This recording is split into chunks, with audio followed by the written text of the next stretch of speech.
Bom dia, pessoal. Deixa eu abaixar aqui.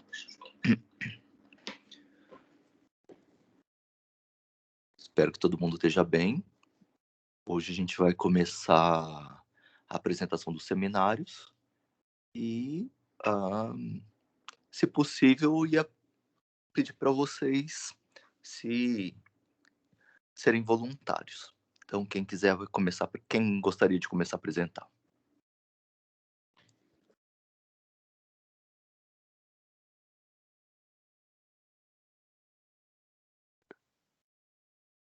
Eu posso começar. Eu e o Bruno. Vai lá, mandem ver. Vocês, pergunta idiota, mas é como eu não sei, enfim. No menu de Rolou vocês que- tem o de compartilhar arquivos? Compartilhar conteúdo? Tem sim, realmente. Tem? Pelo Ah, menos pra joia. mim tem. Tá, joia, então. Por favor, então pode começar. Que a gente fez em slide separado. Você quer começar, Bruno? Ou quer que eu Tanto comece? faz. É porque a gente pegou dois artigos diferentes, sinceramente. Daí cada um vai Aham. escolher um. Vocês que sabem. Quer ir, Marcos? Posso ir então, primeiro. Vai lá.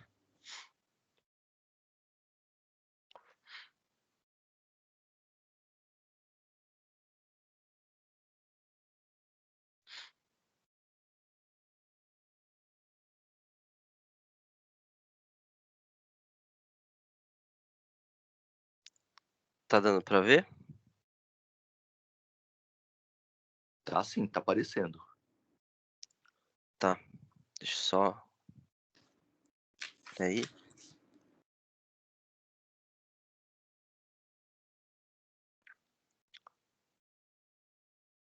Beleza. Bom dia. Vou começar hoje aqui a falar sobre o Galgan, né? Que é uma forma de detectar, aliás, de sintetizar a imagem de acordo com a sua semântica. Então, a ideia é que a gente crie imagens a partir de uma de um desenho, e esse desenho possa trazer informações, de acordo com cada região que você desenhou ali naquela área, né. Então, sei lá, de acordo com uma cor X de uma região do desenho, ele identifica alguma região real, sei lá, um céu, por exemplo. Esse nome Gauguin levado de acordo com o pintor pós-impressionista Paul Gauguin, e por conta dessa relação de criações de imagens diferentes, né, ou vindas da sua cabeça, você consegue foi dado esse nome. Bom,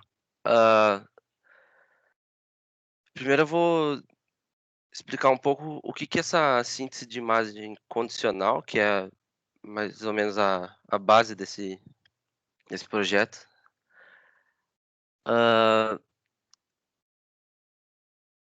Já havia sido feito alguns estudos sobre essa criação de imagem de acordo com um desenho, em que primeiramente foi usado alguns datasets com várias imagens, e aí o que era feito no projeto era que, de acordo com o que era desenhado na tela, o o projeto pegava essa base de dados e começava a tentar costurar pedaços de imagens para tentar reconstruir aquele desenho que foi feito.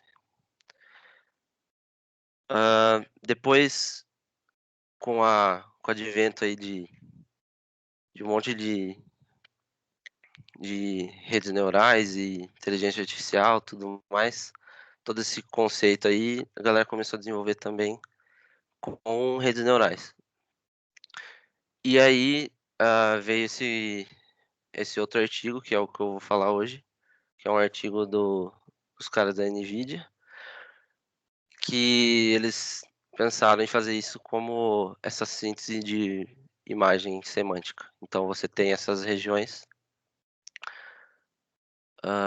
você tem essas regiões definidas e cada campo identifica uma dada área na imagem. Então aqui a gente consegue ver que aqui é o céu, por exemplo, aqui é o mar, a areia e tudo mais. Bom, o objetivo desse projeto então era conseguir uma maior fidelidade de imagem em relação aos outros approaches, né? Consequentemente, conseguir uma vantagem sobre os métodos anteriores que não conseguiam criar imagens tão realistas e com isso também desenvolver essas imagens mais fotorrealistas, né? Então você consegue criar imagens da sua cabeça que de vez ou outra fica muito próximo ao real, assim, porque você consegue ver bem a imagem e, tipo, fica uma imagem quase que tirada foto, assim. Claro que, como você consegue desenhar de qualquer forma, pode ser uma imagem muito surreal, assim. Bom, para começar a explicação, acho que é bom dar uma breve explicada o que quer dizer esse GAN aí, do GALGAN, que é basicamente esse novo método que está sendo implementado de redes neurais, que é uma classe de uma machine learning criada por esse Ian Goodfellow. E é bem recente, né, o artigo de 2014. Essa Generative Adversarial Network, ela basicamente pega de um espaço aleatório de dados e alimenta uma rede neural que vai ser capaz de gerar imagens fakes, né? E o que acontece é que o resultado dessas imagens fakes, vão ser usadas para alimentar uma outra rede neural que é usada como discriminadora entre as saídas dessa rede geradora, né? E as imagens reais, né? As fotos tiradas reais.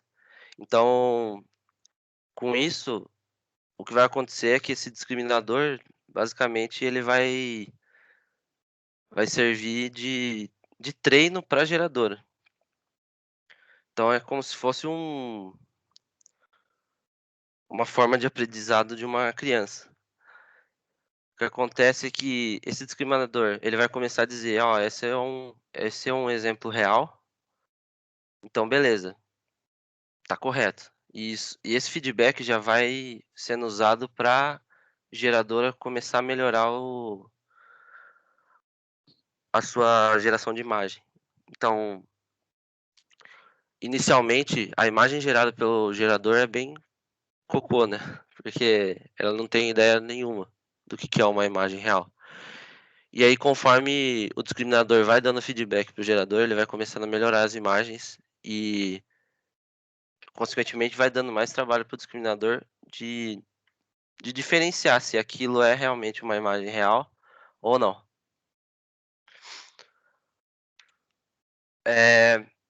Bom, um estudo anterior a esse é o Pix2Pix, que também é um método de labeling, né? E ele não utiliza imagens fontes para poder recriar a imagem final. E aí a gente consegue ver aqui como que ele basicamente funciona. Você dá uma entrada, sei lá, num desenho, num esboço que você faz, e a imagem que deveria ser gerada seria essa aqui, e ele basicamente consegue se basear nela para dar essa saída. Então a gente consegue ver que ele gera resultados bem bons, mas ao mesmo tempo a gente já consegue ver que, por exemplo, a textura da bolsa aqui, ela é bem, bem crua, assim. Tipo, você vê que é como se espalhasse os pixels dentro daquele desenho. Então, não tem muita diferenciação. Ele dá a região, mas a região é totalmente pintada daquela cor. Bom, o método proposto, então, ele também tem essa entrada como esse método de rotulagem, né, que é o que a gente desenha de acordo com a semântica. E a saída seria uma foto realista, né? Depois eu vou dar uma mostrada no que saiu, né, nos resultados. Fica mais fácil de visualizar. E aí, isso é feito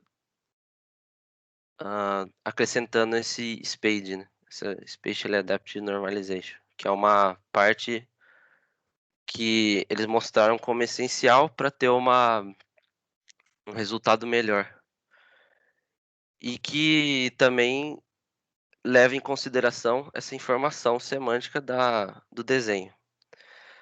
Aqui eles mostram uma diferenciação desse pix-to-pix entre o que eles usaram, que numa dada imagem, se você inserisse, por exemplo, naquela imagem só uma região, né, uma região semântica, no pix-to-pix, por ele, eu já vou explicar o porquê, mas ele, no momento em que ele gera a imagem, ele gera uma imagem totalmente cinza. Mas então você consegue ver que ele não consegue realmente identificar o que é aquela região. Já no método que eles implementaram, é possível ver aqui. Então, o céu, ele ficou um céu de fato, e a grama ficou a grama. Isso acontece porque no momento em que é feita a generalização da imagem, a partir dessa rotulagem da imagem, né? Quando é feita a generalização, que a gente começa a pegar todos esses pixels e tentar reduzir ao máximo, pegando as regiões mais presentes na imagem, no momento que a gente vai fazer a normalização, né, que é o método contrário, que é o método ao criar a imagem de fato, eles não aplicam a semântica novamente a cada passo da normalização. Isso acaba perdendo o significado. Por isso que aqui ele simplesmente não levou em consideração a semântica daquela entrada.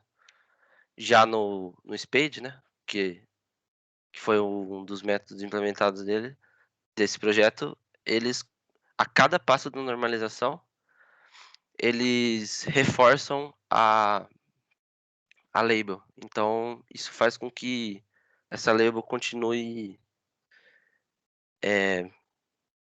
tendo influência na imagem final, né? Opa, voltei.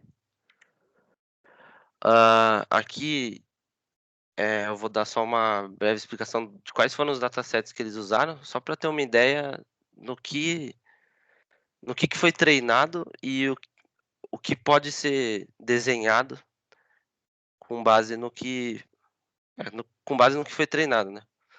Então, esse Coco Stuff aí, ele teve 118 mil imagens para treinamento e 5 mil imagens para validar essas imagens treinadas. São cenas diversas e 182 classes semânticas. Então, incluía tanto cenas de horizontes, de cidades, tudo mais, né? É um dataset geral isso.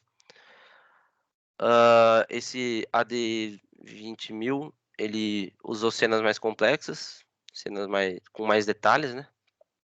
E esse subdataset, que seria o outdoor, ele usou cenas de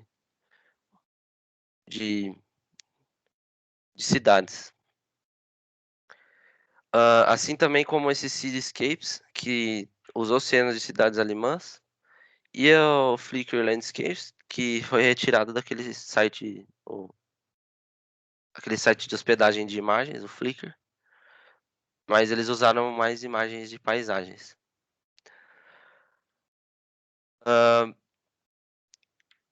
Antes de explicar os experimentos, acho que é válido explicar as métricas, porque são métricas não muito comuns.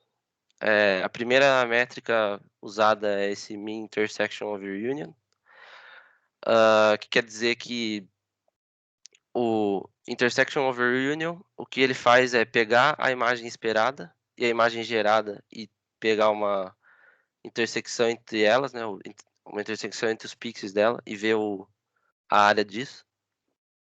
E, consequentemente, também pega a união desses pixels. E aí faz uma divisão. Só que como a gente tem várias camadas, né? Tem várias camadas semânticas numa imagem. A gente pode ter, sei lá, uma camada de céu, uma camada de terra. Ele vai fazer isso para cada camada. Então, por isso que é usado a média dessa intersecção sobre a união. Porque precisa pegar de todas as camadas. E a gente vê que essa métrica, quanto maior o valor, vai ser melhor. Melhor a, a predição daquela imagem e, consequentemente, a fidelidade da imagem. Esse FID, esse Fresh Inception Distance, ele vai ter uma influência maior para avaliar a rede, né? Nesse caso, o nosso GAN. Então, ele vai avaliar se aquele GAN tá bem treinado, e quanto menor, melhor, porque ele basicamente avalia o quão próximo da imagem esperada ele estava. Então, por isso que a ideia é que ele seja menor, é que tem uma diferença de quase zero, entendeu? Esse seria o Pixel Accuracy. Então, teoricamente, quanto maior, melhor, mas a gente tem o problema do Class Imbalance, que caso seja treinado com imagens que tem uma predominância de classe muito maior em relação às outras, o Pixel Accuracy pode dar alto, só que ao mesmo tempo ele pode ficar viciado, porque, como nesse caso aqui, foi usada essa imagem e foi rotulado com essas outras imagenzinhas dos navios. E o que acontece é que, como essa região aqui preta aqui era muito maior em relação às outras, e era basicamente 95% de pixels pretos, ele deu que a accuracy foi 95%. O que não quer dizer que teve uma predição alta. Ele simplesmente conseguiu identificar pixels pretos porque tinha uma dominância de classe de pixels pretos muito maior em relação aos outros. Então, isso também não pode ser levado só em conta essa métrica, porque ela pode dar esse falso positivo. Agora, partindo um pouco para os experimentos, com base nos datasets que foram explicados, a gente pode ver aqui que o Galgan teve os melhores valores. Tá dando para ver com essa barrinha aqui ou não? Essa barra fica em cima. Fica em cima. Opa. Bom, o Galgan teve os melhores valores nas 3 métricas. E a gente consegue ver aqui que, por exemplo, o Pix-to-Pix, na definição da label, ele simplesmente joga uma cor para aquela área semântica e boa. Você vê que não tem muita diferença dentro daquela região. Isso também é uma explicação do porquê. Aliás, você vê que aquele método de não aplicar a label em cada camada de normalização acaba dando isso porque você não tem um uma ligação dos pixels que estão ali. Então, simplesmente é jogado uma cor para aquela região e é isso. Mas você vê que no método Galgan, ele já leva em consideração muita coisa. Você vê que ele tenta ligar a semântica daquela região. Então, a gente tem uma área onde tem uma onda aqui, e você vê que aqui a água fica mais branca. Então, você vê que tem uma ligação semântica dos pixels ali. Não é simplesmente uma região de mar tem pixels X de mar.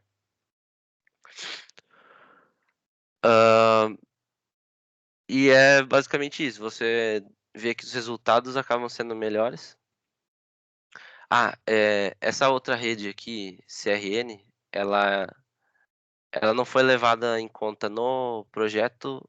Não foi levada muito em conta no projeto porque se usa só de uma rede neural. Então, eles estavam fazendo uma comparação maior entre métodos que usam esse Galgan, esse GAN. E é isso, a CRN também não se mostrou com uma fidelidade tão alta quanto o método atual. Acho que fica mais interessante de ver em algumas outras imagens aqui. Você vê que, por exemplo, nessa do surf aqui, a imagem esperada, que era essa aqui, o método do Galgan conseguiu uma imagem, tipo, não diria muito próxima, mas ele conseguiu recriar a imagem com uma fidelidade muito maior que as outras. Ficou meio tosco aqui.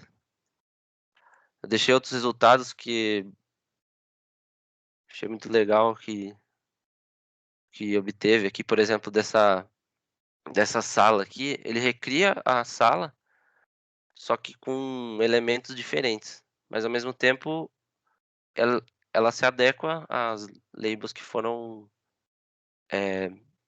dadas como entrada naquela rede, né? Você vê que o quão fiel a imagem é. Até mesmo na zebra aqui, ele consegue criar os padrões da pele com muito mais próximo do real do que os outros métodos usam, né? Eles usam só um padrão muito bem definido aqui.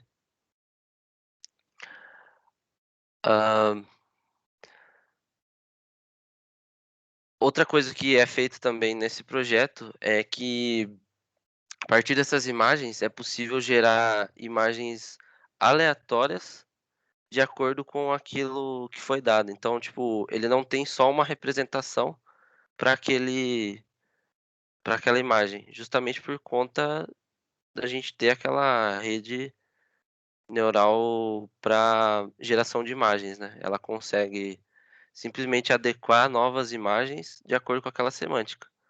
Então você não fica preso só a uma imagem de saída. Você consegue ver aqui que, por exemplo, dada essa imagem aqui, ele conseguiu gerar essa, e todas essas são similares a essa entrada. Então, e são similares ao que era esperado, né? Você vê que ele consegue recriar ambientes diferentes, dado uma mesma label.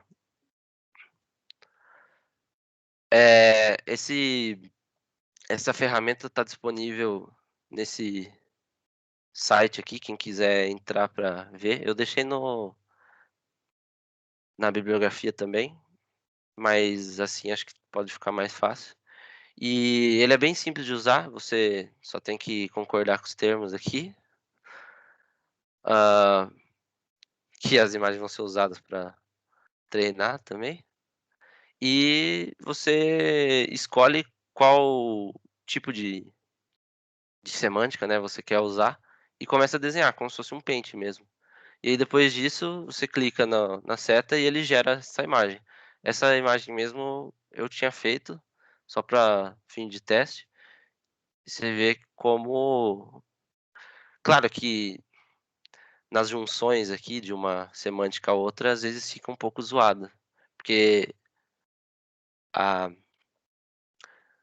como ele abre muito leque de imagens que você pode desenhar, no momento que você vai fazer essa distinção aqui, pode não fazer sentido para nós, né? Mas no que foi processado ali, fez sentido, claro. Então, você vê que ele conseguiu gerar essa imagem e ficou muito boa, assim. Bom, acho que é isso. Uma pergunta? Daí essa imagem aí você que fez, Marcos? É, Esse exemplo aí? Ah, tá. Você que aham, desenhou do lado... Entendi. exatamente. É um exemplo seu. Bacana. Isso. E aí, se você clicar nesse quadradinho aqui, ele vai dar aquelas outras imagens aleatórias com base nessa semântica aqui. Entendi. Bacana. Perguntas, comentários?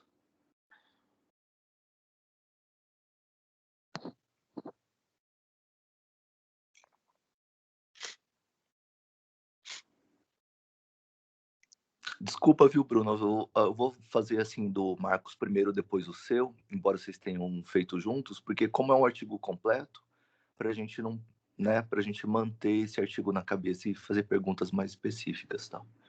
Então, fiquem à vontade. Beleza. Pode sair? Ou tem alguém vendo o QR Code? Não sei. Então, algumas coisas, Marcos. Primeiro que foi bem legal, acho que você escolheu um artigo bem interessante, bem a ver com o que a gente estava falando. E uma coisa que a gente pode tirar daí é daí a gente pensar em algumas coisas que algumas pessoas estão trabalhando, não tanto para convolucionais, que também trata de imagens, né, mas com outras redes neurais multicamadas, principalmente para fazer classificação, sobre implantar paralelismo. Ele relata alguma coisa de como a gente sabe que as, as GPUs, né, são altamente paralelas, etc. Ele fala sobre como o paralelismo foi explorado para trabalhar com esse tipo de rede neural. Não, eu tentei pegar esse ponto a mais justamente por conta da matéria, mas eu não achei. Uhum. Isso deve ser uma coisa bem interessante que poderia ser trabalhada, assim, como TCC, como mestrado, na maior parte das redes neurais com backpropagation e multicamadas, né? Que não é um problema tão recorrente para tratamento de imagens em redes neurais convolucionais, mas aqui provavelmente eles trabalharam bastante nisso, né? Isso Aham. deve ser interessante pensar nisso. E uma coisa que eu fiquei em dúvida é, a gente tem que escolher a semântica, então tem que falar assim, por exemplo, minha imagem é de cidades, minha imagem é de landscapes, essas coisas assim. Isso. Eu fiquei em dúvida se eu tinha que fazer isso. Ah, tá, Eu entendi. vou só Tem mesmo, abrir então. aqui. Aham. É que você falou por último, eu só queria confirmar mesmo. É, tem sim, realmente. Aham. Ó, só pra dar uma breve explicada, tipo, aqui tá já céu e mar, né? E aí se eu colocar, sei lá, uma ponte aqui, Uhum. eu tenho que definir que é realmente uma ponte, sabe? Tem que vir Ah, na tá. abinha aqui e colocar. Entendi. Então você tem que dizer o que é para ele poder criar. Aham, Você tem que dar semântica. sim. Entendi. Aham. Entendi. Legal, ó, já. E você vê que ah, ele tenta gerar até a sombra aqui, tá vendo? uhum. A sombra feita na água, então... Sim, sim. Eu me lembro quando eu estava, acho que no terceiro ano de faculdade, a gente tinha essa semana, sabe? Tipo, semana integrada, né?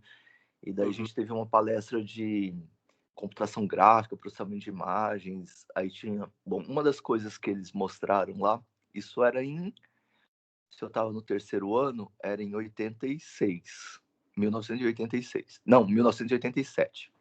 Isso.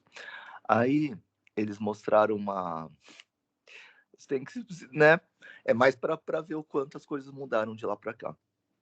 Aí tinha uma palestra e foram mostrar um trabalho de como é que estava, enfim, como estavam os trabalhos na época, e estavam mostrando o mar, né? O mar em movimento, e daí criado por computação, né? Ainda não por inteligência artificial, enfim. Aí tinha todo o azul do mar, a areia, e o mar eram tons de azul com linhas bem fininhas em preto que mostravam como é que as ondas iam mudando, e várias bolinhas brancas no meio para mostrar a espuma da onda. E daí ligavam, tinha umas caixas de som que colocavam uma música, então assim, quando ventava mais forte, o som era um som do vento mais forte, e daí isso refletia nas ondas, e daí aumentavam as bolinhas brancas para mostrar a espuma, enfim. Não, e o pior, a gente ficava lá e ficava todo mundo, né? Nós, enfim, era o mesmo perfil de vocês, né? E a gente ficava lá, ó. E, enfim, é mais ou menos assim, né? Talvez daqui a um tempo a gente falar, nossa, mas eu tinha que colocar que era uma ponte, que aqui era né? Talvez, enfim. Por outro lado, se não colocar como adivinhar, né? Na Aham. época a gente também não sabia como a gente poderia fazer melhor que aquilo, né? Uhum. Enfim, uma coisa bem mais legal, bacana. Eu achava que a gente tinha que escolher só o tema, mas a gente tem que escolher As regiões. Aham, Tipo, entendi. Tá. Mas enfim, bem interessante. aham, Legal. Obrigado. Legal, bem beleza. bacana. Obrigado. É o Bruno agora? Sim, senhor. Vai lá, Bruno. Eu,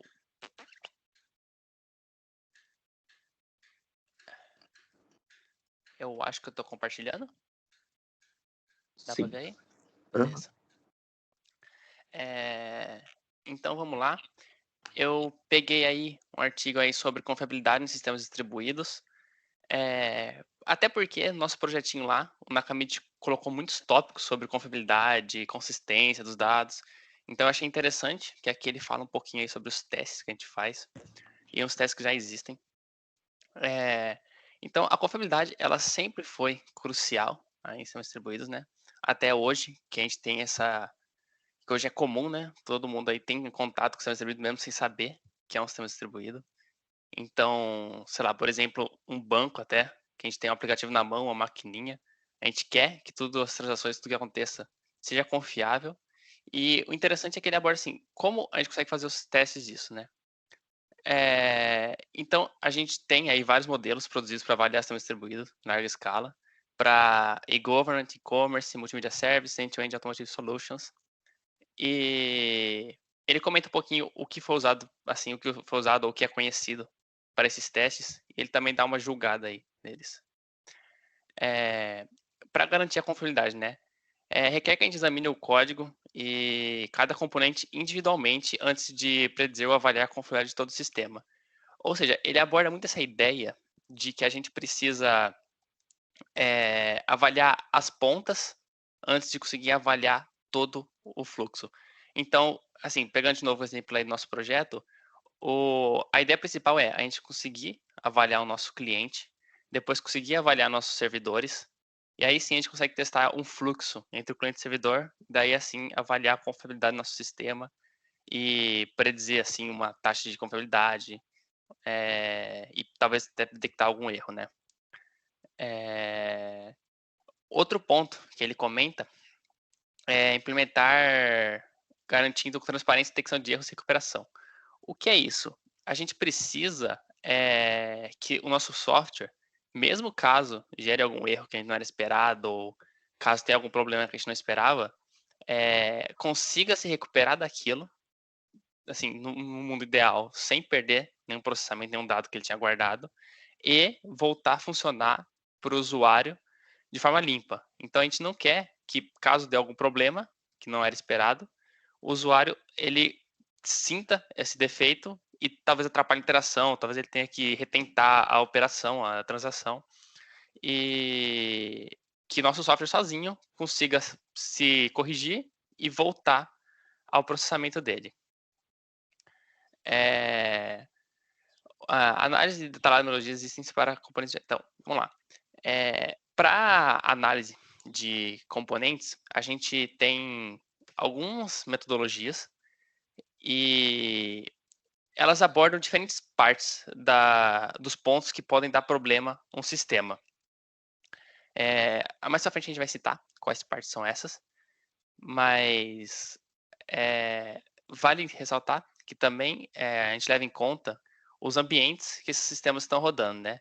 Então, se for no ambiente cloud, um grid, uma arquitetura orientada a serviços, a gente pode ter problemas diferentes e talvez, assim, soluções ou testes diferentes que talvez para sejam válidos, mas para outros não. E entra nessa questão de que cada tipo de computação, né, cada região onde esse sistema roda, pode ter desafios e limitações diferentes, assim, aumentando a área que nosso teste abrange e talvez complicando também para a gente conseguir fazer um coverage, né, uma cobertura muito grande desse teste. E essa aí são uma das principais limitações dos modelos atuais, que no artigo ele cita bastante, e é o que ele propõe no fim para tentar melhorar. Então, como eu comentei, esse crescimento de sistemas distribuídos e serviços online surgiu a necessidade aí de a gente garantir essa confiabilidade nos nossos sistemas. E daí essas técnicas para mensurar isso. O usuário no sistema, ele procura ser um sistema eficiente, flexível e confiável. É o que aborda, né? Eficiente. É suportar a demanda dos usuários em termos de manter a qualidade conforme aumentar o volume de dados. Então, por exemplo, o iFood, quando lançou, a gente não quer que todo almoço, quando tem 1000 pessoas fazendo pedido, o iFood trave, né? A gente não quer que um aplicativo que tem uma hora de boom trave só porque está tendo muito request ou o volume de dados que está sendo armazenado dele é muito grande. Então, a gente precisa ter um software já pensando se vai ter esse caso e no teste, antes de lançar muitas vezes o produto, validar esse cenário. E um software que não é confiável, né, que ele não teve um estudo aí prévio de confiabilidade, ou que mesmo assim ele foi lançado aí com uma taxa baixa de confiabilidade, ele pode ter sua vida encurtada e pode economizar enorme prejuízo aí para o seu desenvolvedor financeiro, prejuízo financeiro para o seu desenvolvedor. Entra muito no caso, né, de, puta, se o software é ruim, quem vai querer usar isso, né? Ou mesmo que o cara comece a usar, se ele perceber que não agrada ou é ruim, ele vai parar de usar, né? Então, a gente tem prejuízos se não for gerado algo confiável para o usuário. E hoje em dia, tem sido um grande diferencial as empresas que conseguem, para os clientes aí, fornecer uma solução mais confiável. Então, assim, o cliente agora ele não procura só a empresa mais barata que faz mais rápido. Ele também quer saber quem faz um software mais confiável, quem tem melhores testes, mais validações, para assim conseguir gerar, para assim ter um sistema mais confiável, né? Ele não quer mais agora arriscar e só escolher a empresa que fez para ele lá a melhor proposta, né? Ele quer ver um pouquinho sobre a história da empresa, talvez. E como eu comentei, a perca de usuários nos negócios. Beleza. Então, eu comentei aqui, né? O número crescente de requests com a quantidade enorme de dados, né? Isso aqui pode impactar no sistema, caso seja algum momento aí de boom. Do nada, assim, você tem uma multidão instantânea. É até um tema aí que aborda no projeto nosso. E segurança também tem sido alguma coisa que hoje em dia vem sido abordada. Então, como cada vez mais a gente tem sistemas de serviços cruciais que mexem com coisa importante, dados importantes nossos, a gente não quer que qualquer um consiga espionar esses dados e ver esses dados. Então, também agora aumenta uma procura sobre os usuários sobre as empresas que têm algum mecanismo de confiabilidade nesses dados e garantem para você que só quem enviou, se só quem é para receber vai ter acesso a eles, o resto vai ser um dado cifrado, um dado que não vai ser legível para algum atacante. E, assim, aplicando esses mecanismos de confiabilidade, porra, tem um custo, né? Aplicar um mecanismo, aplicar algoritmo, gastar talvez uma equipe para fazer esses testes, né? Tem um custo, mas o que a empresa ganha com isso, né? Ela pode reduzir a manutenção desse código. Então, uma vez que o código é lançado, se ela gastou um pouquinho atrás testando esse código e validando, ela consegue garantir que esse código vai suportar aí o cenário que ele foi imposto. E ela pode economizar um tempo aí de pós-desenvolvimento, né? Então ela já lançou, ela não quer mais agora quebrar a cabeça que o software está pronto. E se ela conseguir garantir que o software lançado tá bom, ela consegue agora trabalhar em coisas futuras. E isso aqui pode ser considerado um trabalho feito, por exemplo, a manutenção dele vai ser muito baixa. E daí como é que funcionaria um método aí, uma ferramenta, um método aí conceitual para fazer esse teste, né? Um cenário bom aí para fazer esse teste. Ele precisaria rodar num tempo definido aí pelo desenvolvedor ou por quem pretende usar o software, né? Sem passar por estado de parada, ou seja, a gente quer que ele rode um fluxo X no nosso software sem passar por estado de parada, ou seja, a gente não quer que ele trave em algum momento, a gente não quer que ele tenha nenhum overhead, a gente quer que ele consiga executar o fluxo de forma limpa e num tempo definido. A gente não quer que ele retorne nenhum valor não esperado, né? Ou seja, a gente pretende sempre a gente pretende sempre validar o retorno dele e verificar se esse retorno é o retorno que a gente esperava. Ele precisa resistir aos erros e falhas e conseguir recuperar o resultado. Ou seja, muitas vezes até é forçado alguns erros para tentar ver se o meu software aconteceu alguma coisa. Ele conseguiu sozinho se recuperar e de forma transparente para o usuário voltar a funcionar. E precisa ver também se no ambiente que ele é proposto ou em algum ambiente aí que ele pode estar rodando, ele continua funcionando corretamente após um tempo. Só que também está muito relacionado ao uso de cache, por exemplo, ao uso de memória. Nosso sistema está por algum motivo não limpando algum arquivo e depois de algum tempo rodando, a gente tem muito lixo lá, então ele começa a causar perca de desempenho. Então a gente precisa validar isso aqui também numa ferramenta ideal, seria esses 4 pontos aqui principais. E para mensurar isso, né? Beleza, a gente tem agora uma ideia do que a gente precisa para testar o nosso software, mas para dar um valor, né, para o nosso teste, para falar assim, como eu vou saber se o meu software é bom ou não, né? A gente tem a probabilidade, né, que o sistema ele deve atingir uma probabilidade de sucesso determinada. Isso aqui, geralmente, a gente espera uma taxa muito alta, então, como você está rodando um teste aí, pode ser um teste aí antes de colocar o software no mercado, você pode esperar uma taxa aí de até 99% de sucesso. O sistema deve cumprir a funcionalidade de proposta sem falhas. Então, se você espera um fluxo X, você força o fluxo X, você quer que ele execute esse fluxo e retorne o valor esperado, sem dar erro nem nada. Ele deve funcionar no intervalo de tempo T ou antes do intervalo de tempo T. Ou seja, a gente quer que ele execute no tempo esperado. A gente não quer que nosso sistema ocasione travas ou por algum motivo ele demore muito em algum processamento. E a gente pode usar esse tempo para avaliar também. E ele precisa rodar em algumas condições específicas, né? Ou seja, ele deve funcionar bem em ambientes diferentes. Muitas vezes ambientes diferentes não significa tipo qualquer ambiente. A gente só quer validar ele nos ambientes que é esperado que ele rode. E com hardwares e sistemas de comunicação diferentes, entendeu? Muitas vezes, hoje em dia, é mais transparente esse sistema de comunicação e hardware para uma aplicação, mas a gente pode ter problemas, sei lá, por algum motivo o nosso software ele pode ter um impacto diferente numa rede Wi-Fi, numa rede cabeada. Então, vale fazer esse teste para saber essa diferença. E esses 4 pontos aqui, dá para ter uma métrica da hora de como nossa ferramenta funciona. Daí, entra um pouquinho no ciclo de vida de desenvolvimento do software.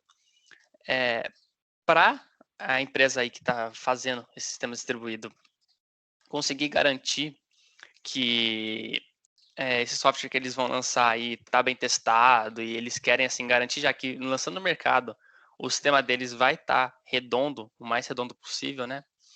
Eles podem ter essa fase de prevenção de erros, que eles tentam forçar aí o software para ver se vai lançar alguma exceção e assim já talvez tratar ela ou já preparar o software para caso aconteça ele conseguir se recuperar.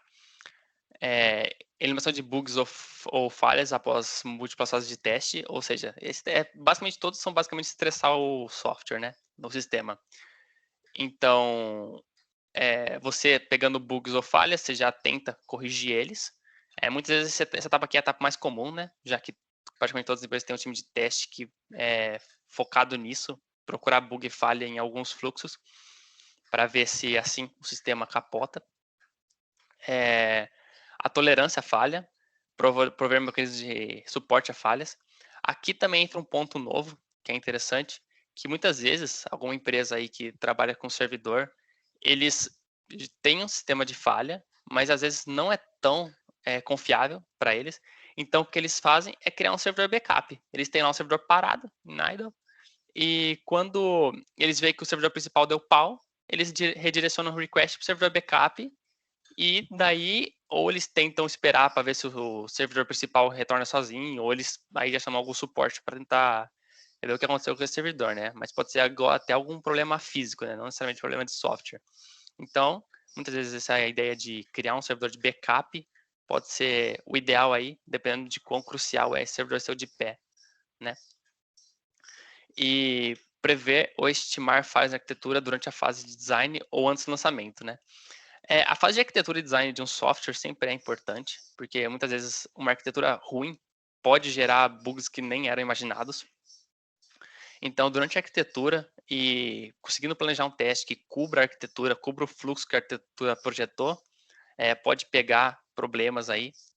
E isso aqui já é uma coisa antes do lançamento, né? Porque antes do lançamento do software você consegue talvez fazer alterações na arquitetura ou fazer mudanças necessárias, mas depois que lançou, aí já é muito custoso você trabalhar inteiro em cima de uma arquitetura, uma vez que você teria que lançar praticamente um software novo.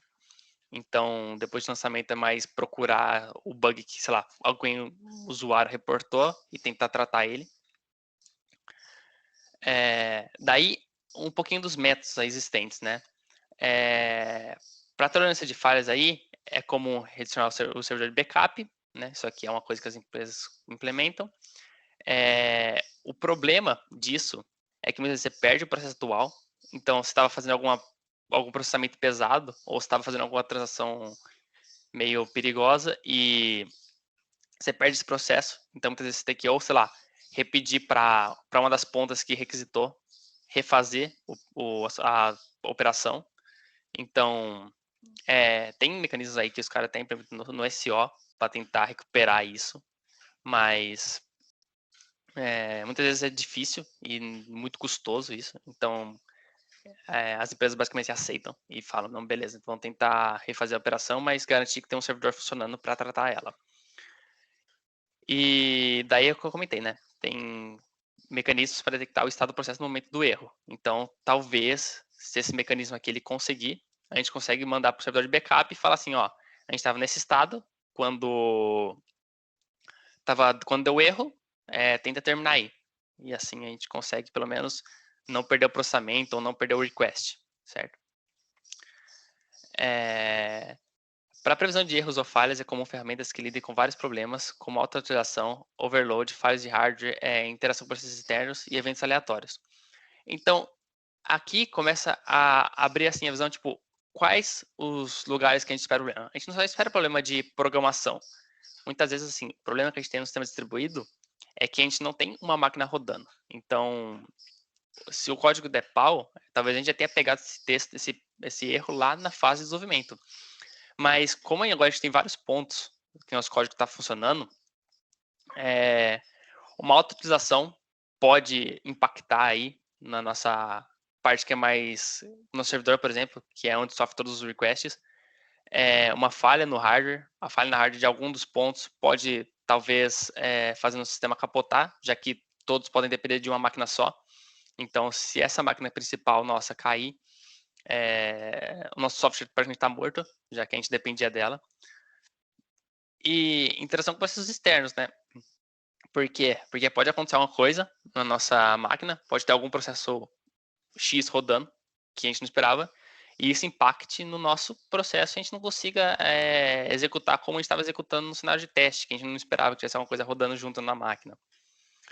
E eventos aleatórios aí já deixa bem genérico, né? Aí vai da criatividade aí de quem está fazendo esses testes, pensar o que pode acontecer e se pode ou não impactar, e talvez fazer o teste, caso eu acredite que possa gerar impacto, né? Mas isso assim, é difícil algum mecanismo aí existente, algum método existente, considerar todos os fatores. E o autor aí do artigo, para ele, esses caras consideram o hardware como um fator importante, e ele enxerga como o hardware um fator não tão importante, já que, para ele, assim, uma vez que o hardware está rodando e o processo conseguiu rodar, alguma falha é única, então, sei lá, você vai trocar uma peça e pronto, já está funcionando de novo. Então, para ele, isso aqui não é um fator tão importante, mas os métodos existentes aí, eles consideram isso. Daí tem a abordagem centrada no usuário, que é o quê? Tentar basear no fluxo de comportamento do usuário, ou seja, a interação que ele teria. Então, o usuário aqui no terminalzinho dele faz um request que cai no servidor primário e cai no servidor secundário. Eu quero validar. O usuário vai apertar isso, vai cair aqui, e ele vai responder o request pedido certinho.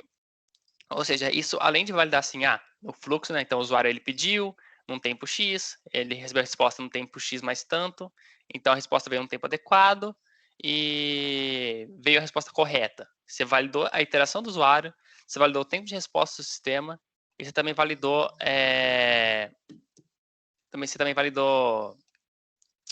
eu perdi a linha. O tempo de resposta, a interação do usuário e a arquitetura do sistema. Porque validando a arquitetura do sistema, você sabe que o fluxo que ele tinha que passar aqui até fazer o request caiu certinho, daí o fluxo que ele tinha que fazer, você sabe que ele fez até receber a resposta para o usuário de novo.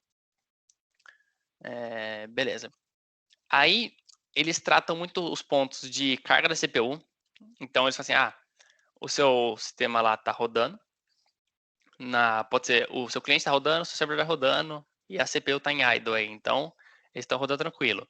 Se eu estressar um pouquinho essa CPU aqui, ela vai conseguir... O software vai conseguir rodar normal? Ele vai conseguir responder ao usuário aí o que a gente quer certinho? Se nossa rede estiver muito carregada ou se nossa rede estiver com um problema, ele vai conseguir? Isso aqui é até um problema que a gente tem no Android. Tem classes aí do Android que fazem comunicação com a internet, que quando a rede está baixa, está com um sinal fraco, quase caindo, o Android muitas vezes faz o mesmo request várias vezes. Então, sei lá, tipo, até a Google não pegou isso, né? Quem é a gente para muitas vezes pegar todos os erros? Então, assim, um overload na CPU, na rede, pode causar problema.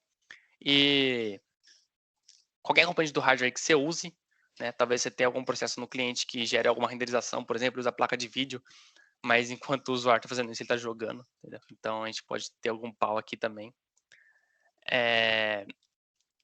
Aí tem alguns fluxos que a gente tem aí nos nossas regiões de fluxo. Então, por exemplo, a gente tem o cliente, um balanceador de carga e um servidor.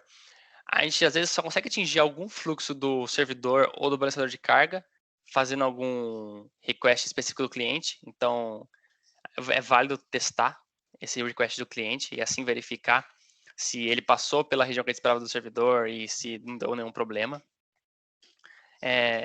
Vocês percebem que eu enfatizei bastante essa questão de arquitetura, né? Porque tudo basicamente cai nessa questão de arquitetura. Daí entra outro ponto importante, que é sistemas em tempo real, né? Então, sistemas em tempo real, essa questão do tempo de resposta é crucial. Então, vale a gente validar. Vale também a gente ter certeza se algum sistema aí ele deu uma resposta atrasada. Então, às vezes, até por convenção do software descartar respostas atrasadas, né? Porque para a gente não interessa, a gente quer uma resposta no mesmo instante, né? E o tratamento em tempo real sem alterar o comportamento esperado. Então, é basicamente o teste com cargas, os fluxos completos e esperar que o nosso software resolva problemas que podem vir a ocorrer em tempo real sem ter interação do usuário, né? E daí a conclusão aí que a gente chega é que nenhum método é 100% ideal, porque ou ele tem limitações ou ele não consegue abordar aí todas as áreas, né? Então, a gente também precisa ver aí que é necessário estressar a aplicação a N passos, tentando varrer todas as possíveis falhas. Então, muitas vezes é válido você tentar estressar todos os tipos que podem impactar na sua aplicação, depois tentar, sei lá, fazer um compilado deles e tentar junto rodar sua aplicação com vários estresses e ver se ela consegue responder, ou pelo menos ela não dá pau. E você pode tentar avaliar um ambiente real com círculos reais. Isso aqui pode ser um problema caso você faça um software sendo um sistema fechado, e daí na hora que você vai mandar para o usuário, ele instala lá no servidor dele e, puta, dá pau. Porque o servidor dele tinha alguma configuração, alguma coisa que seu software não está esperando. Então, sempre vale fazer esse teste. E daí, através daqueles 4 tópicos lá, depois dos testes, a gente consegue prever a confiabilidade do sistema. Então, a conclusão que o autor do artigo, os autores, na verdade, do artigo chegam, é que os mecanismos atuais, eles deviam, praticamente trabalhar junto, tentando verificar as falhas, e o crucial, talvez, seria tentar mais simular esse ambiente real, rodando nossa aplicação no ambiente real, assim, tentando ver como o nosso software responderia e mensurando a confiabilidade dele. Esse aí é o artigo que eu usei, e é isso.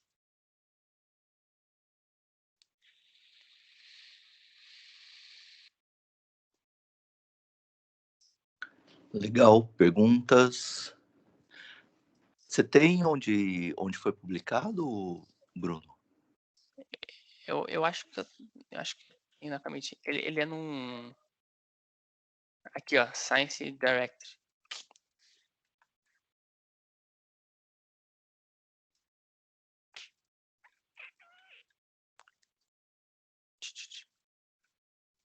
De boa, de boa. Eu peguei aqui no site aqui. Uhum. Tá joia. Uhum. Bom, perguntas?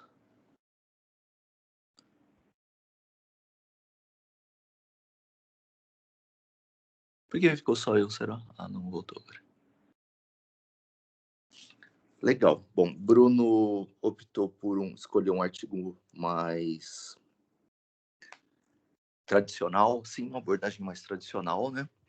E daí fez esse apanhado sobre alguns temas de confiabilidade, por exemplo. Legal. Quem pode ir agora? Pode ser, gente? Pode Eu ser. e o Caio? Pode ser. Tá. Eu vou compartilhar a tela, então. Tá legal.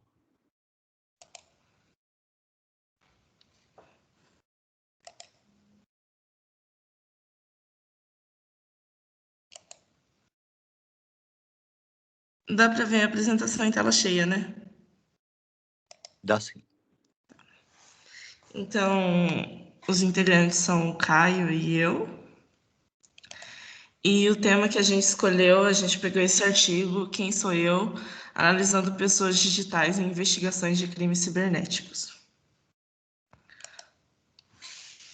Então, com as várias comunidades digitais e com o aumento da tecnologia, nós somos aproximados de outras pessoas, de pessoas que a gente já conhece e de pessoas que a gente não conhece ainda, que a gente está conhecendo na internet. E dessa maneira, a gente também fica vulnerável a crimes que acontecem utilizando a tecnologia. E um criminoso, ele pode se esconder através de vários perfis, ou ele pode dividir um perfil com várias pessoas que cometem crimes online. E são crimes que muitas vezes têm a sua versão na realidade, né? Mas agora, a partir da internet, eles estão utilizando também mais essa ferramenta para cometer essas infrações.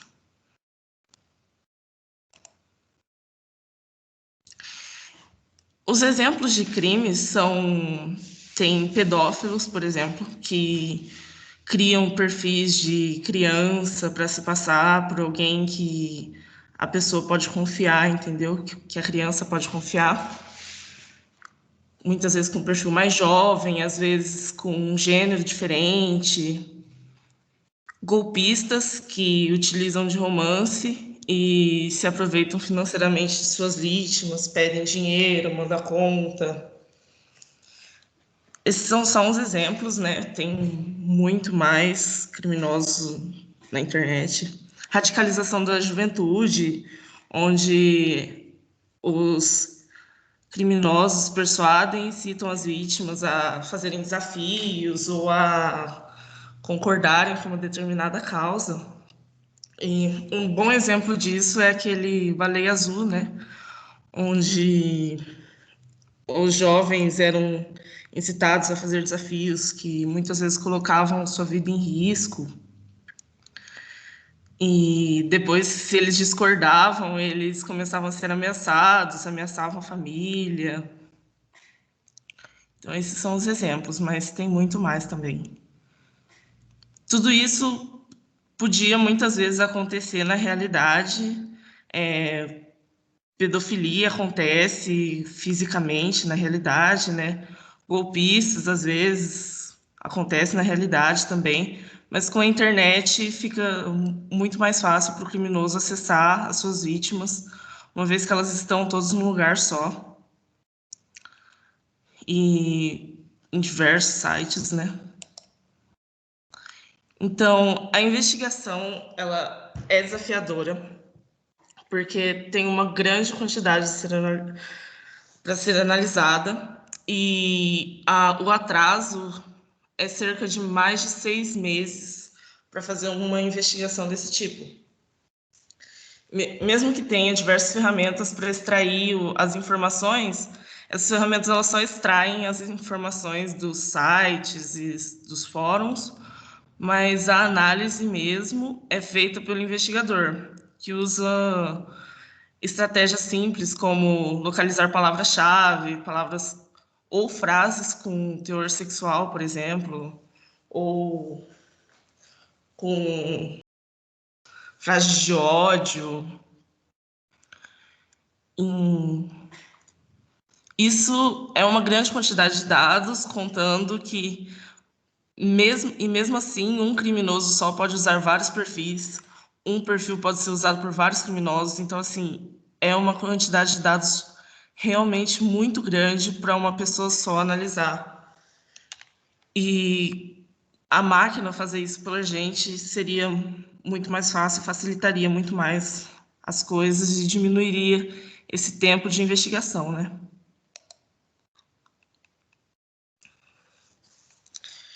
Na análise dos dados, tem vários estudos que exploram esses padrões de linguagem para identificar automaticamente quem pode ter sido o autor e com base em características pré-observadas, porque cada pessoa tem um jeito de falar. A gente percebe no dia a dia, né, que mesmo que a gente não escutasse a voz de uma determinada pessoa, a gente saberia quem está falando com a gente, porque cada pessoa tem vícios de linguagem que são característicos só dela. E essa ferramenta que é apresentada nesse artigo, ela torna possível a análise em larga escala, identificação de responsáveis por múltiplos perfis, ou se um perfil só não segue um padrão específico, se muda os vícios de linguagem. Isso pode ser dificultado quando, por exemplo, o autor ele tenta mudar intencionalmente a linguagem. Então, quando alguém está se disfarçando de criança, por exemplo, e tenta falar como criança, mas mesmo com isso, mesmo com a possibilidade de tentar enganar esse sistema, é possível fazer essa identificação com certa acurácia, né? E essa área de análise de linguagem é uma área muito válida na investigação, né, de certos crimes. Antes mesmo da tecnologia estar mais difundida, ela começou, por exemplo, com um dos primeiros casos onde usaram essa análise de linguagem, foi no caso do Unabomber. Tem até uma série na Netflix, né? E foi um caso real. E no começo o investigador não tinha credibilidade, né? Que ele era um linguista, era uma área extremamente nova. E era um bombardeio, né? E ele foi pego através das cartas que ele mandava.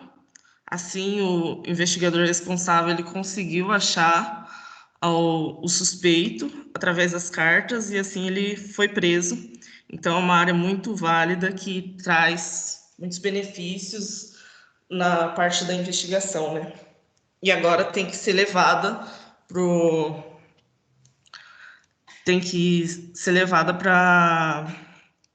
para funcionar de acordo com a tecnologia que a gente tem atualmente, né? EasyStowKit é a ferramenta da qual é trabalhada, né, no artigo, e é uma combinação de duas famílias técnicas de métodos estatísticos. Então, é o processamento de linguagem natural baseado em corpus. Corpus é um conjunto de dados de linguagem a ser analisado. Então, uma frase, várias frases, né? Ou várias palavras que a pessoa costuma usar. E atribuição de autoria também, para saber quem é o responsável por aquele determinado texto. Então, em estudos anteriores de outras ferramentas que existem para esse mesmo propósito, as ferramentas elas precisam de grandes amostras para treinamento. Então, textos longos, às vezes até livros para reconhecer padrões gramáticos e semânticos. Só que nas redes sociais, geralmente as ferramentas que a gente tem, os documentos que a gente tem são textos curtos. E por isso essa ferramenta deve ser capaz de operar em pequenas quantidades, de algumas frases às vezes, ou textos curtos, e dessa maneira identificar as pessoas que tentam se esconder por trás de um perfil, ou até mesmo múltiplos perfis. Aqui são as características investigativas. Então, o que é usado para investigar esse tipo de coisa, né? Então, primeiro é estabelecido o estilo de linguagem dos suspeitos e das vítimas em potencial, porque as vítimas em potencial também podem seguir um determinado padrão então, por exemplo, padrão de idade, são crianças que podem estar sendo vítimas aí. E identificar as pessoas que se escondem atrás dos perfis. A outra ferramenta, outra característica que é utilizada é o estabelecimento de idade e gênero. Então, isso pode ser feito usando a impressão digital. A impressão digital é o jeito como você fala, são as frases, as palavras que você costuma usar. E assim é possível identificar quando um adulto se passa por uma criança. Por isso que esse sistema ele consegue também se torna mais difícil de fraudar ele mesmo intencionalmente. E padrões também de interação online. Então, tipo, a hora que a pessoa costuma entrar, ou se um perfil ele é usado por várias horas no dia, então um perfil é usado por 24 horas, provavelmente não é uma pessoa só que está usando esse perfil. A estrutura da conversação e a linguagem utilizada. E aqui a frequência da interação também, que é o tempo que a pessoa costuma ficar online. Tudo isso é levado em conta. Então, aqui é uma imagem representando, essa imagem estava no artigo. Então, assim, são o perfil de potencial suspeitos ou vítimas, baseado na análise de pessoas digitais, né? Então, tem uma comparação de estilo, é uma análise de gênero e idade. Aqui o padrão de interação online, se entra mais ou se entra menos. O estilo de linguagem, que é a impressão digital. A análise de linguagem natural e a análise de estrutura. Então, o estilo de linguagem, a impressão digital, é a maneira como você escreve e as palavras que costuma utilizar com frequência. Além disso, pode ser considerado também se você utiliza muitos emojis numa conversa só ou pontos de interrogação. Tudo isso é usado para ajudar na análise da autoria de um texto, né? Então, com essa ferramenta utiliza isso.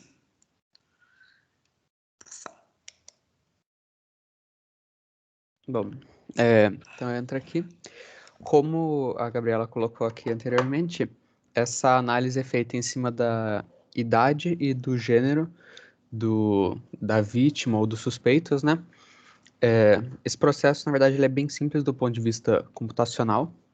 Você pega a sua amostra, que é a sua frase, por exemplo, transforma ela em tokens, que basicamente significa você separar cada palavra e identificar ela unicamente, de forma que seja mais fácil processar para o computador. Então, normalmente você pode atribuir, por exemplo, números para esses tokens, e sua frase acaba virando, na verdade, uma sequência de inteiros, que o computador consegue tratar bem mais simplesmente do que uma sequência de caracteres, né? Aí, por conta disso, você consegue utilizar esses tokens que o computador já reconhece para tentar relacionar essas frases a assuntos específicos. Então, você sabe, por exemplo, que os tokens 50, 60 e 70 são associados normalmente a conversas de cunho sexual.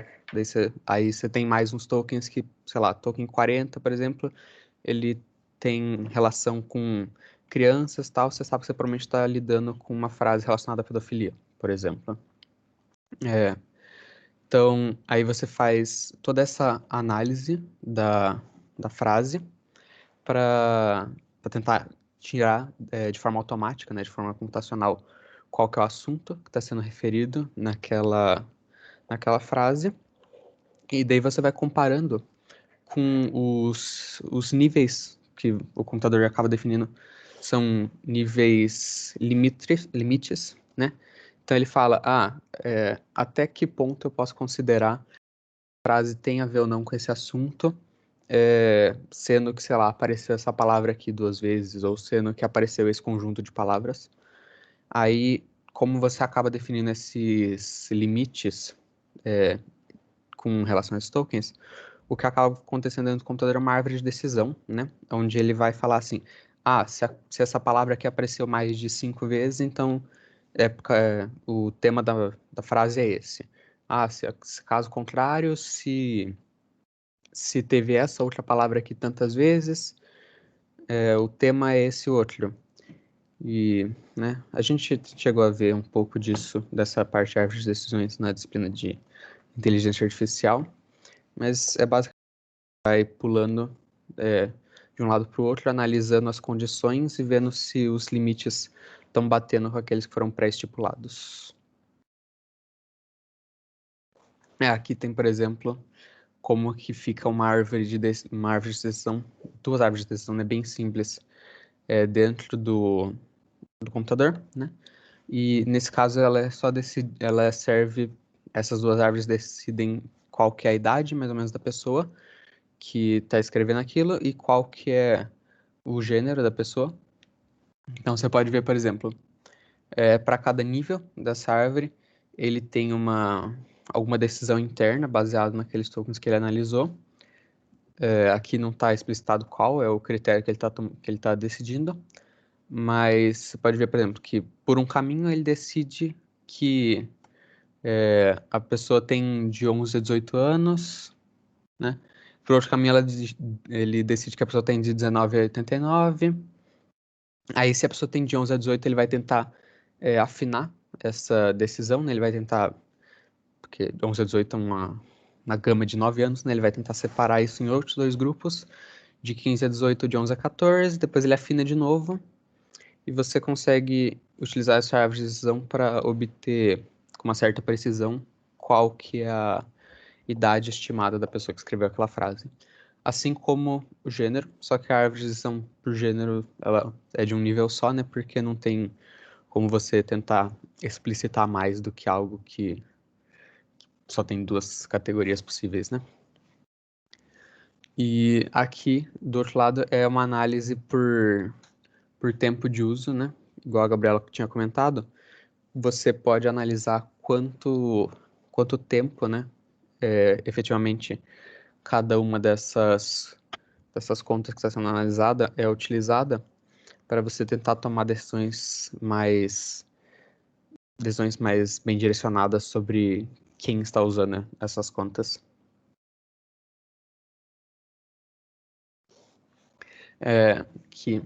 Sim, agora a gente vai falar sobre a comparação de estilo, né? Onde você tem uma classificação de idade e gênero, né? Que foi feita, igual a gente viu agora, por exemplo, utilizando essas árvores de decisão. Mas agora você também pode querer analisar o estilo do texto, né? Isso pode ser feito, por exemplo, atribuindo pesos para os pontos analisados, né? Por exemplo, como eu tinha comentado, para os tokens, você pode atribuir pesos diferentes para esses tokens e isso vai ser comparado com uma base de dados que você já tem para poder analisar, né? Comparando com algo que você já sabe, qual que é o resultado esperado, seja quem que está escrevendo aquele texto, qual que é o assunto que ele trata. Para tudo isso você vai precisar de uma base de dados prévia, né? Que o computador vai utilizar para comparar com aquilo, para tentar extrair esses metadados aí de estilo do seu texto. E além disso também, você pode utilizar essas marcas de estilo, né? A presença ou ausência de tokens específicos para tentar comparar se dois textos foram escritos pela mesma pessoa. Porque, no geral, textos que foram escritos pela mesma pessoa têm a tendência de usar palavras semelhantes, né? Porque as pessoas têm essa tendência de escolher palavras para representar algumas ideias específicas, mesmo que tenham sinônimos, mas as pessoas costumam sempre usar as mesmas palavras. Então você pode utilizar essa análise por tokens para tentar identificar se dois textos foram escritos pela mesma pessoa, se eles apresentam ou não essas mesmas marcas de estilo. Aqui, por exemplo, a gente tem 4 gráficos, né? Radialmente você tem né, a intensidade, de certa forma, dessas marcas de estilo e o ângulo representa qual a marca de estilo que está sendo analisada. Então, a gente tem, por exemplo, aqui no primeiro gráfico, o vermelho é um indivíduo que a gente conhece as marcas de escrita dele, né? A gente calculou e deu esse gráfico. E agora a gente tem uma nova amostra, que é o em azul. A gente pode sobrepor os dois para ver se são semelhantes ou não, né? Ver se tem essas características em comum. Aí, por exemplo, dá para perceber pelo primeiro gráfico que a amostra nova ela é bem semelhante ao indivíduo 1, né, que a gente já tinha, do que, por exemplo, nos outros 3 gráficos, onde você tem toda essa parte do segundo quadrante aí do gráfico, onde ela está presente na amostra que a gente está analisando, né, mas que ela está ausente, especialmente nos indivíduos 2 e 3, mostrando que eles não têm aquela marca de estilo que a gente estava analisando. Então, provavelmente, esses 2 textos não foram escritos pela mesma pessoa. Então, por exemplo, se a gente tem esses 4 indivíduos aqui, a gente pode afirmar com uma certa certeza de que o texto foi escrito pelo indivíduo 1, porque ele é o que tem a maior, né, ele tem o maior overlap, ele tem o gráfico de estilo de escrita mais semelhante com o texto que ele foi observado.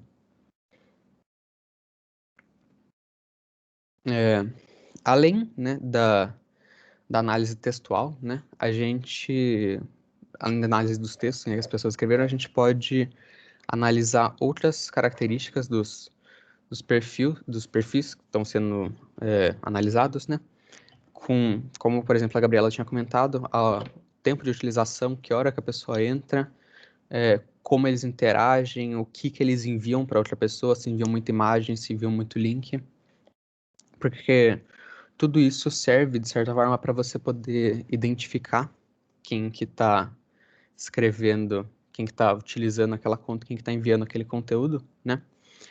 E se você fizer uma análise, né, constante desse conteúdo, você pode determinar também qual que é a tendência, né, qual que é o objetivo daquela conversa, e até um certo nível você consegue prever como que a conversa vai desenrolar, para você ver, por exemplo, se tem algum risco real, por exemplo, se tem alguém em perigo, ou se vai acontecer algum crime, se alguém vai enviar algo que não deveria para outra pessoa, né? E basicamente é isso. Você vai tentar analisar outras características do perfil a que você tem acesso, né?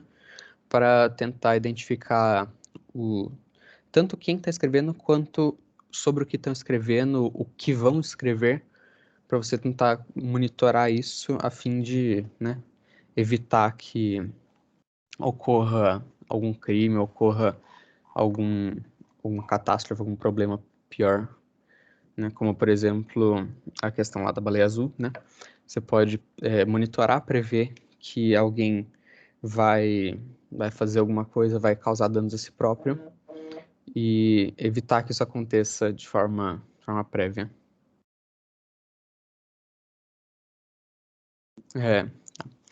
Aqui, né? Aqui é basicamente como tudo isso se encaixa, né? A ferramenta, né, propõe utilizar todas essas técnicas de análise, tanto análise textual como análise de perfis, né, de personas online, para poder fazer o perfilamento, né, dessas vítimas, desses criminosos, né? Então você vai criar basicamente um modelo interno, né, um modelo computacional, um perfil de todas as pessoas que estão envolvidas, através de todas essas métricas analisadas pela ferramenta, como uso da linguagem, marcas de texto, análise de idade e gênero, interação online, tempo de uso de conta, quantidade de envios, tipo de envios. Tudo isso vai ser utilizado, então, para você criar um perfil que você pode depois tentar até comparar, por exemplo, com perfis de pessoas na vida real, para ver se tem algum overlap, né? Para ver se você encontra marcas que você observou nessa sua análise, para ver se você encontra elas também em outras pessoas, para você poder relacionar as contas, né, que acabam, na verdade, sendo anônimas, às pessoas que, na verdade, são donas daquelas contas, né?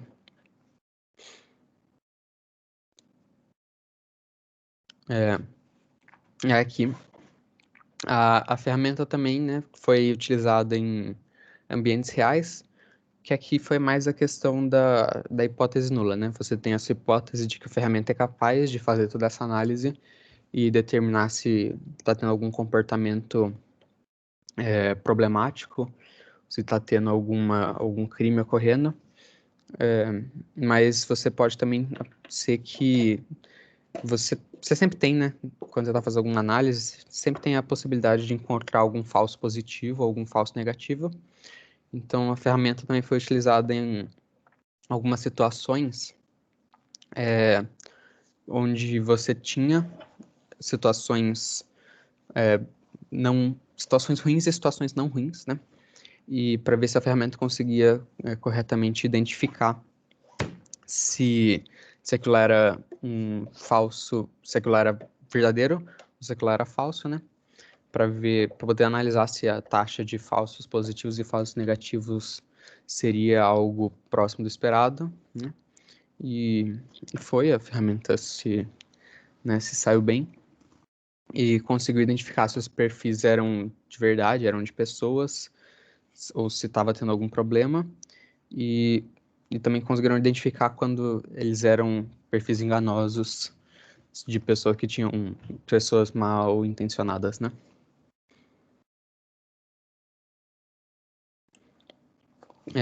Aqui, por exemplo, a gente tem o gráfico lá, que eu tinha comentado antes dos thresholds, né? Que são essas limitações calculadas pelo computador para ver se ele considera aquilo como um gatilho, de certa forma, para a árvore de decisões dele, né?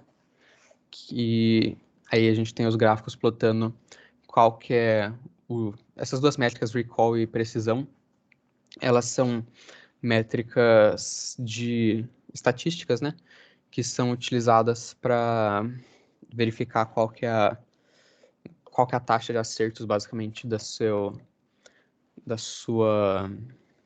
sistema, né, que está sendo analisado.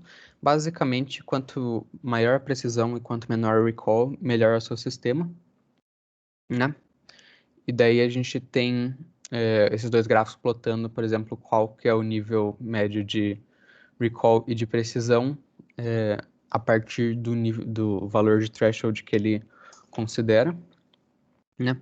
Para essa árvore aqui da esquerda, né? Que é uma árvore um pouquinho mais complexa do que aquela que a gente tinha visto antes, mas ela também serve para você decidir.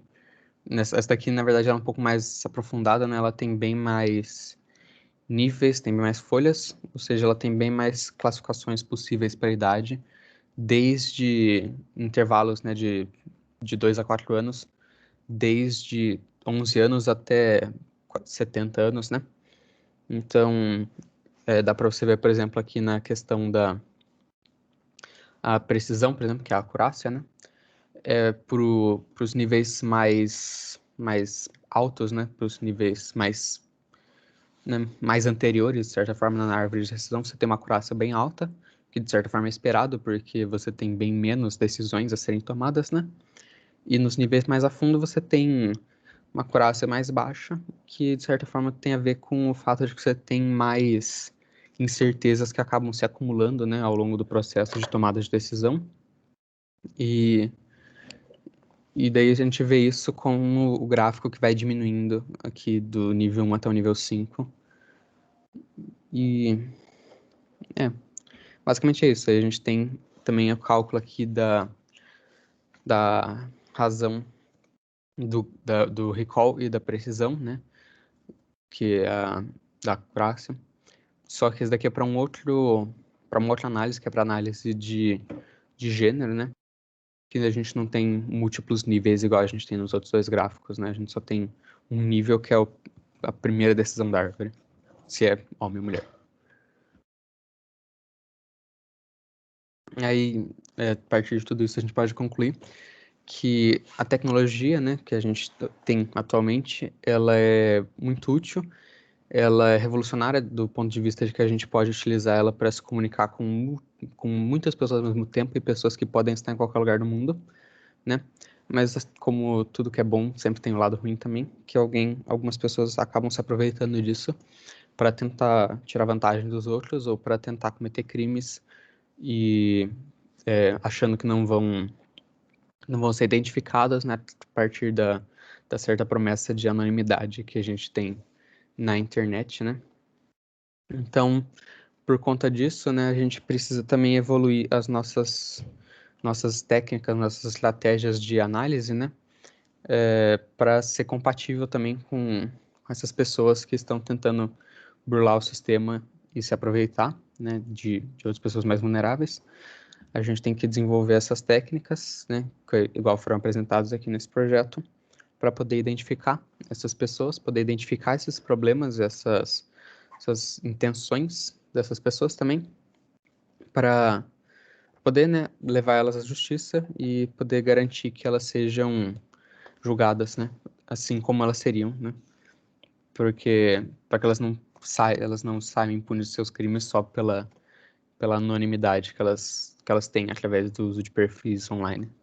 Então, a partir disso, a gente pode concluir que essa ferramenta que a gente analisou ela é bem útil e ela tem uma acurácia assim, bem considerável, mesmo, né, quando a gente tem perfis falsos, como, por exemplo, pessoas adultos passando por crianças ou passando por mulheres para tentar tirar vantagem dos outros. Mesmo com tudo isso, essa análise toda que é feita, desde os tokens, desde os textos enviados até as informações do perfil mesmo, isso é bem útil e importante e vai, sim, pode, né, vai auxiliar investigadores a encontrar esses suspeitos mais rapidamente e garantir que a justiça seja feita da maneira que a gente espera, assim como nos crimes tradicionais, né? É isso.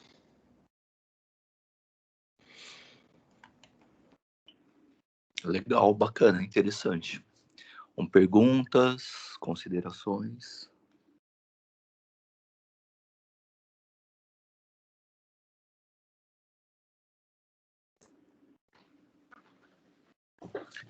Então, além do tema, que é bem interessante, né?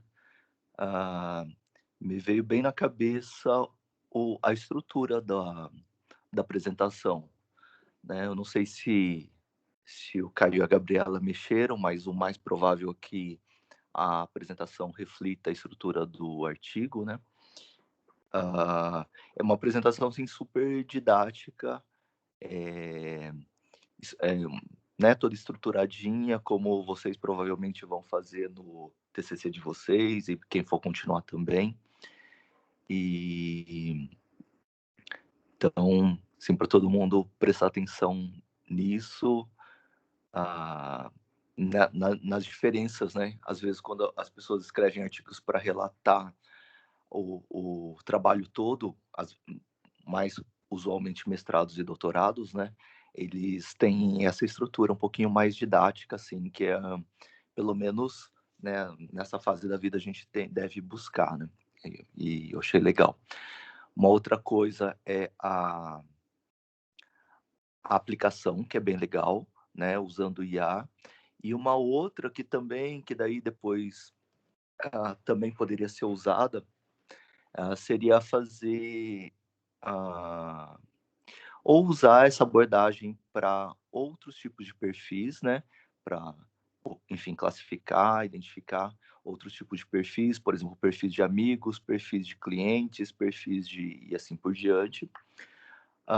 Ou ainda para essa mesma aplicação, a gente fazer uma arquitetura orientada a agentes, onde eu poderia ter agentes que poderiam usar outras técnicas, por exemplo, redes neurais, né, para identificar a idade e etc. E depois eles montarem isso ou via mensagens, ou montarem no Blackboard, ou ter algum outro agente que pegasse as conclusões de cada um e montasse, enfim, um diagnóstico final, assim, que também daria um trabalhinho bem legal, um TCC bem legal também.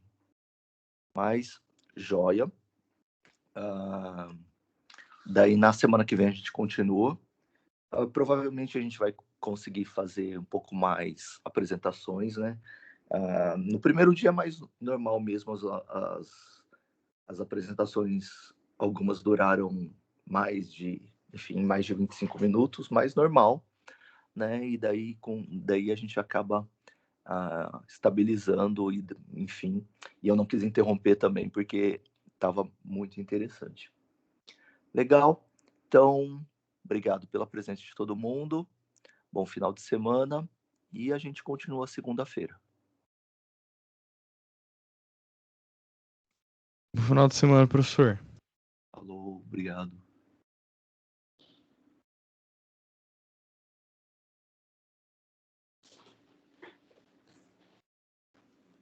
Falou, até mais.